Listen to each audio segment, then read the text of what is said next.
In Voiceover, your demo is your calling card, and it's your key to success. It's your bio, resume, portfolio, and letter of introduction all rolled into one. Your first impression must be your very best impression. You can't just throw audio samples out there and see if anyone notices. Buyers and agents know the difference between a professional and an amateur. There's no way around that. The most sought-after voice today is the one that can sound conversational, an everyday voice that appeals to everyday people. Check out these talented voices and the various attitudes they capture from my production of commercial spots.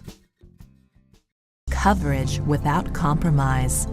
The Naked Effect from Urban Decay Cosmetics. Go ahead, get naked. Reaching a destination isn't a one-time thing, it's an everyday thing. Firestone tires work hard but drive easy. Incredible sunsets, raging rivers.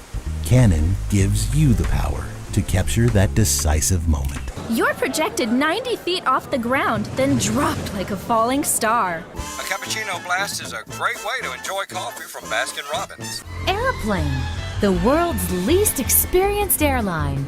Thank God it's only a motion picture. Have your demo produced by a spoken word producer. Don't make the mistake of having a friend produce your demo simply because they have a studio. The ear of a music producer is totally different than that of a spoken word producer. Newcomers to voiceover tend to want to do everything at first. You need to have focus. Your coach will help you find your niche. A professionally produced demo is your best bet for voiceover success.